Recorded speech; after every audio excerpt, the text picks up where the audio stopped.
Hello, this is Richard Leeson again. When we left off on our last video, we just added all these facilities and we were looking at the results. And we want to go in and look a little bit more carefully now at what is actually here and see how we can modify that and dive a little bit deeper in. So once again, we're going to go back to View Map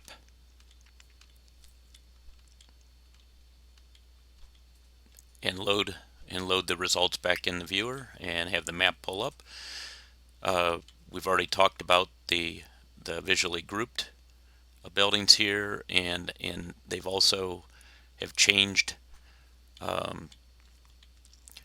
colors here. The legend is not active, and what we see here is another option that we can do is we can once again turn the visually grouped off, but we can also click on planned facilities only. So at some point, if you have uh, if you want to go back here and see what the legend is, if we want to see what is selected and what's there and what is, if you have some of the buildings that are not selected, this would only show the buildings that are in the study. And so we can look at those options as well. Another option we have is we can look at the imagery. We can load the satellite imagery back behind it, and so we can see our buildings with the graphics in context with all the other buildings here, not just the streets. So it makes for nice graphic captures if you want to, capture these types of things for reports, and because the alternatives also show up that way with and without the buildings that are in, so we can kind of stage what you can view. But we're going to go here and look at our data because we want to talk about the data.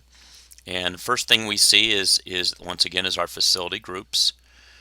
And I've already saved this, and anything I do here now, I'm going to go ahead and make some changes and make sure I hit cancel on the way out because I don't want to save it for our study. But if you do want to save it, make sure you hit save.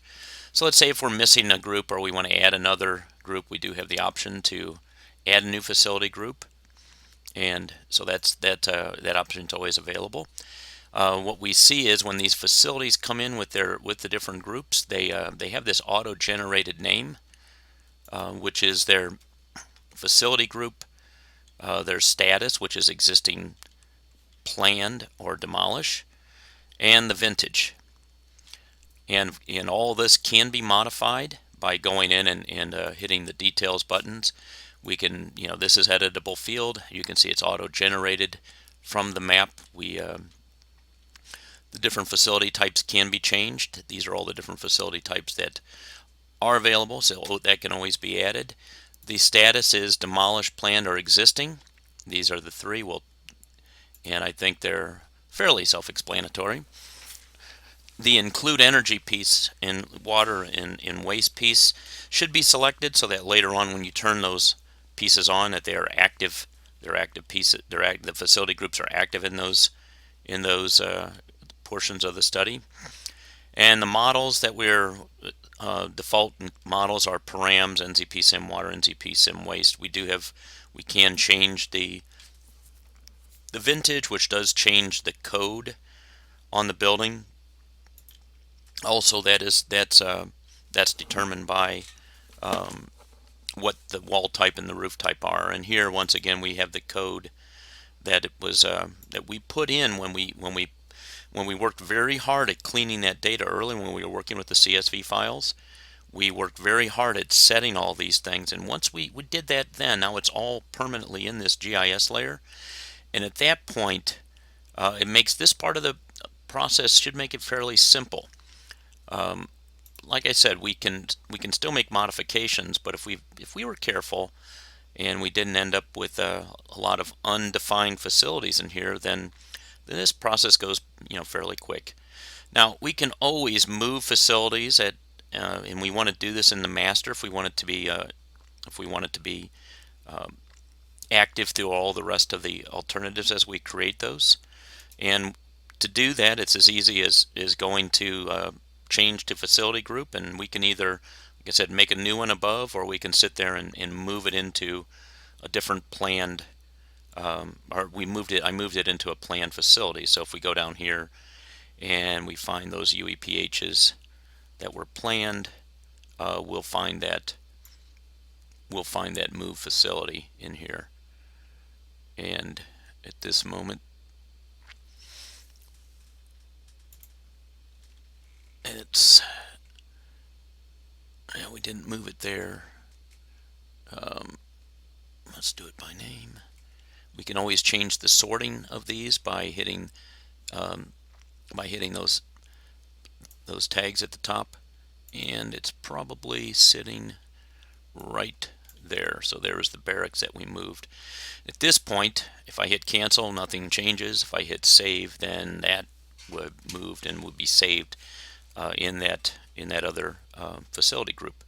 But I also want to talk about the data for each facility. So this was 8, now it's 7 because we moved the other one down there. But we also were shown before how we can find it on the map.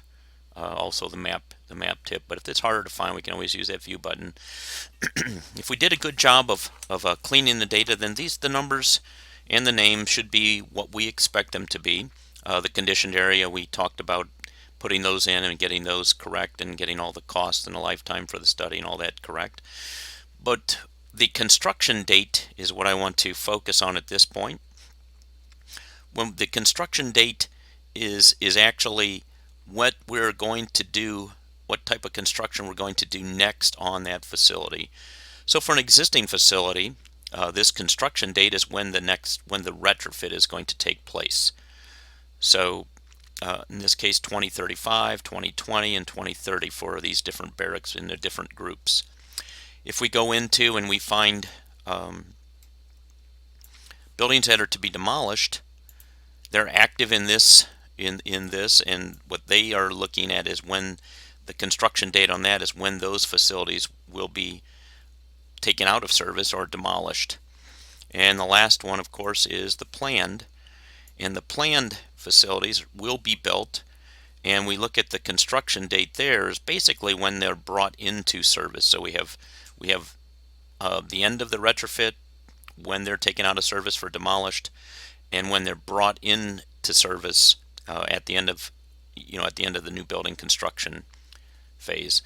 So anything we make, any changes we make, we can type in and change these easily.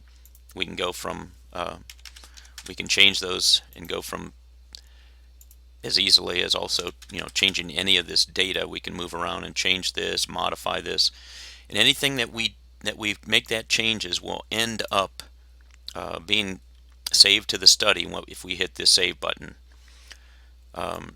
We move facilities. We can mark facilities to be deleted right here. Mark, and notice it changes colors for this facility.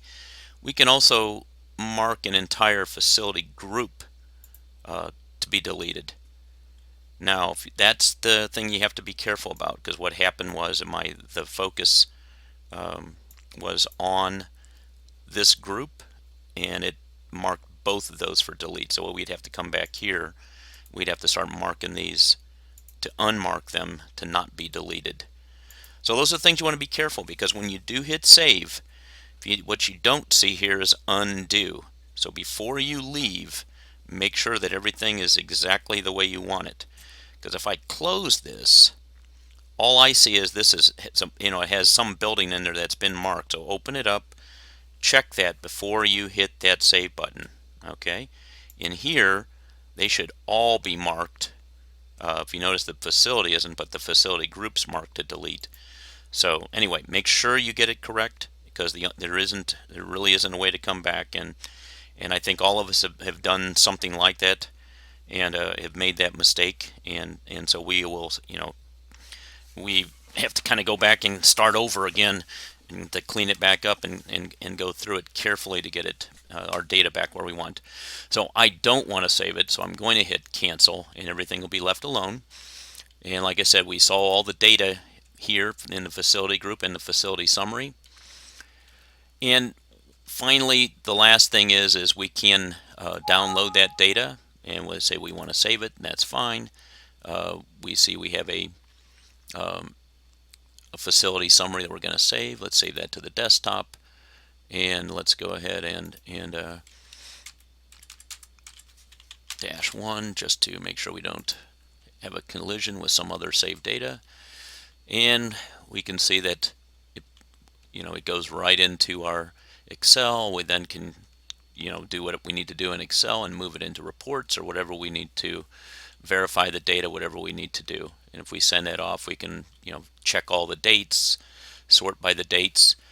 The one last thing I wanted to talk about here is that inside these reports, once again, things can be sorted here as well as back when in the view map piece by hitting these we'll sort the data, and so we can look at it however we want, and we can put it into any look at and view it any way we like. We can do it, we can sort it here, and we can sort it here. So yeah, it's a quick and easy way to to look at your data, and then you can export it here to Excel.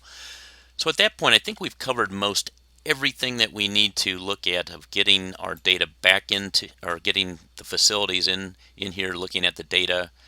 And so I think we're going to stop here, and we're going to move on later and go into the rates, consumption, and results tabs in our next video. So thanks.